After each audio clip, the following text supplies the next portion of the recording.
When it comes to your dog's paws, you want to make sure that you have a schedule that you are grooming them on and that you actively make sure that you are taking care of those paws and maintaining them so that they don't become dry and cracked and problematic and overgrown and potentially unhealthy to your dog. Because especially during times when it's cold, when there's snow, when there's ice, when there's a lot of debris out that they could pick up, it's very easy for them to get stuck to the snow or ice, or to get those ice balls inside of their paws, or in the warmer months to pick up a bunch of debris, to have sticks and things that could poke them, getting caught in their fur, or being problematic while they're out and about. And having overgrown nails can be really unhealthy for your dog in terms of how they're walking, their ability to grip the ground, and their ability to function. It can lead to very debilitating issues for your dogs. So maintaining that health is incredibly important. We have a full playlist on your dog's paw care, lots of product recommendations, lots of different things for how you can determine the schedule for your dog's paw grooming, so make sure you check those out below. But I want to talk about some of my favorite tools for grooming their paws. Now, I've kind of already leaned into the fact that you need to be trimming the hair in their paws, or they can be picking up a lot of things, from ice and snow outside to gravel and debris to things that can actually hurt them and poke into their baby paws. So you want to make sure you keep that fur trimmed down so that they're not sliding, they're not slipping, and they're not picking up things unnecessarily. So I really love my razor. My razor is fantastic. It is small enough that it kind of fits between the paws of their pads.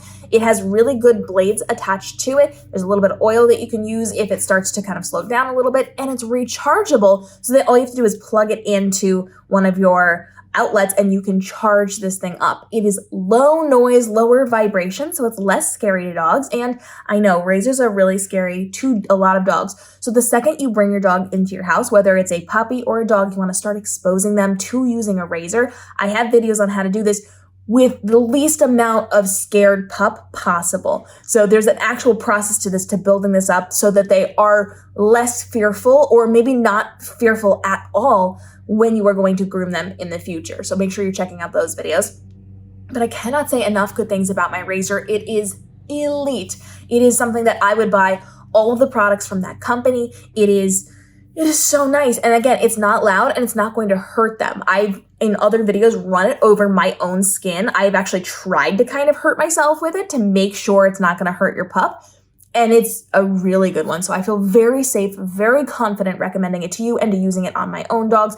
And I've used this with my dogs since the day I brought them in. I started their razor training so that when they got to be old enough that I needed to groom their paws, and when they got to be old enough that they actually had their first haircut, which they haven't had yet, they're still young enough, they were ready for that. So I've done a lot of training with them.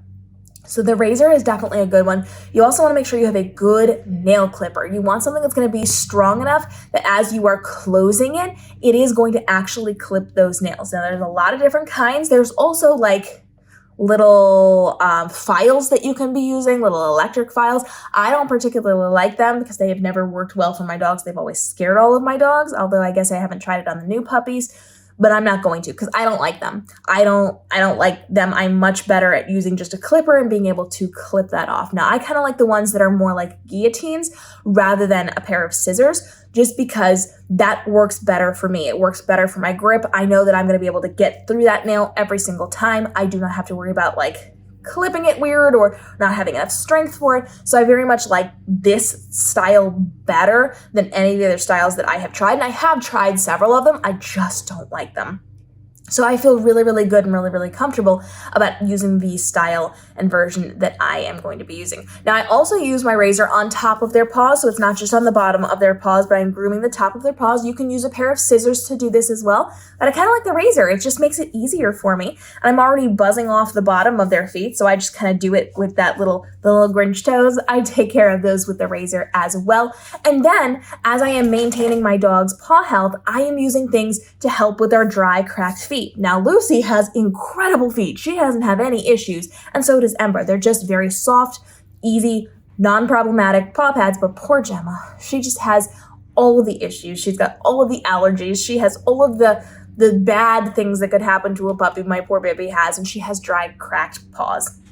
And so I am constantly using lotion on there. I'm constantly using different balms on it, and I am allergic to everything, so I have to use fragrance-free products. I cannot recommend them enough. And I found some things that are not going to be greasy and leave paw prints all over your house. So one of the brands that I really like is Dandelion. They have their soft paws that I use. It's like a lotion that you press on the bottom of and it comes out of a makeup brush. So it's nice and soft to just rub over your puppy's paws.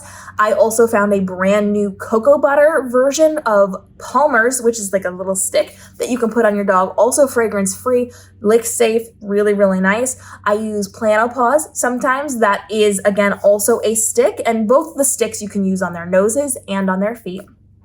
And that too is a fragrance free. I will say the difference between the lotion and the sticks is that the sticks do leave a little bit of a buildup. It's very much kind of like putting chapstick on your lips, and you can kind of have that layer of it there, and it can kind of gunk up if you use too much. So it doesn't absorb the same way that a lotion absorbs. It does, but you just have to don't go too heavy on it or you're going to have a buildup there, and you want to take off anything that kind of gunks up to make sure that your dog is maintaining that proper health when it comes to their paws. You do not want, of course, to allow your dog to lick these things. All the products are lick safe, but don't let them sit there and lick at their paws. You want to hold them down for a minute or two, let it absorb a little bit. But especially with the Dandelion, they have designed that so that it is non-greasy, so they can walk across your floor without leaving footprints and leaving oil marks all over the place.